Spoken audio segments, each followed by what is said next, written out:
Hey, how about it, race fans? Richard Allen of motorsportsreport.net coming at you with another Rich's Ramblings. I hadn't done one of these in a while because I've been awfully busy with not only racing stuff, but a lot of other things going on as well. As some of you know, I'm a high school teacher, so we just started up a new semester and had a lot of off days because of snow, so now we're trying to get caught up, so it's kept us busy, plus some other stuff going on as well. So now I thought I'd finally get back to doing these, hopefully on a regular basis.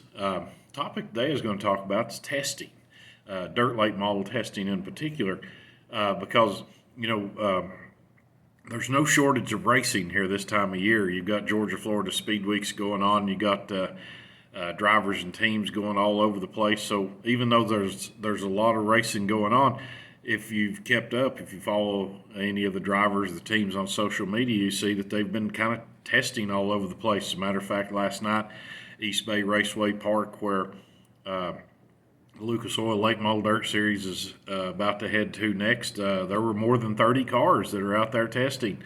And we've heard a lot of times where you've heard car owners, drivers, people like that talk about how expensive this sport is, and there is no doubt that it is. It's an extremely expensive sport, but at the same time, they spend an awful lot of time testing. It seems like every time we go from one venue to the next, there's a test day kind of stuck in there in between, and they go test, and you don't make any money from testing. As a matter of fact, you lose money. You burn up tires, use up the engine, other pieces and parts that you're working on. You're burning fuel and all this. Somebody's got to rent the track. Sometimes it might be a chassis brand that might rent the track, or maybe several teams go in together to lease the track, or sometimes I guess some of the tracks just allow drivers and teams to come in as long as they'll pay for a pit pass, not necessarily have to lease the track. So I don't know if that works out for the better or not, but it seems like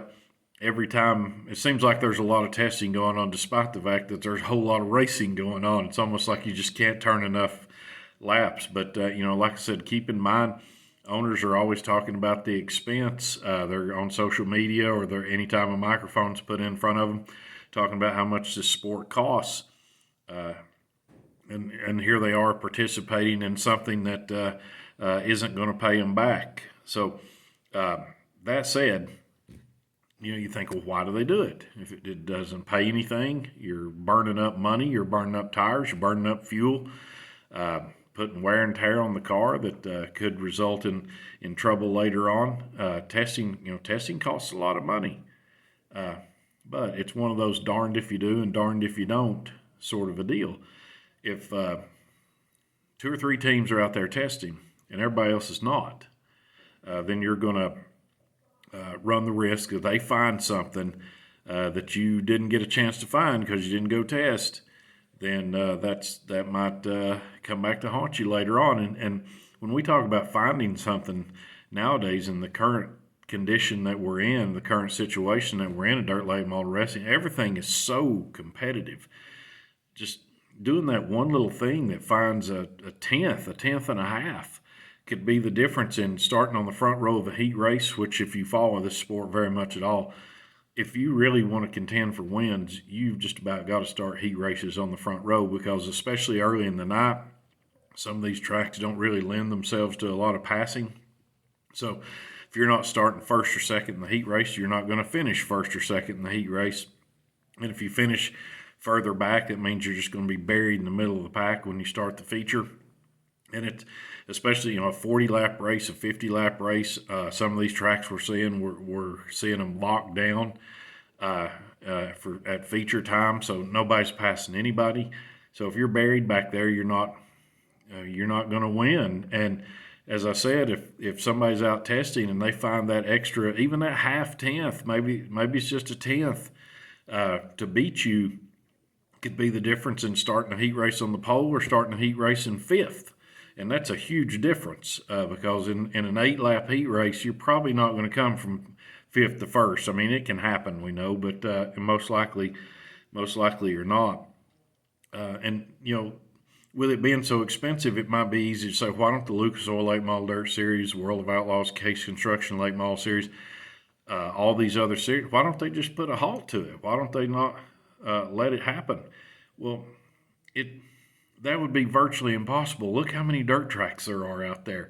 You can't have somebody stationed at every little dirt track making sure somebody doesn't show up. I mean, heck, earlier this year, if you watch social media, Brandon Sheppard tested at Millbridge Speedway, which is essentially for micros, that kind of thing. It's basically just for very small vehicles, and he was out there testing on it earlier this year.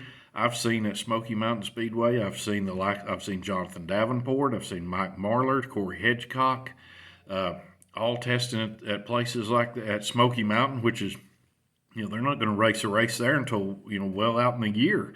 But anything they learn there, I guess they think they can apply to something else, somewhere else. I live in Seymour, Tennessee.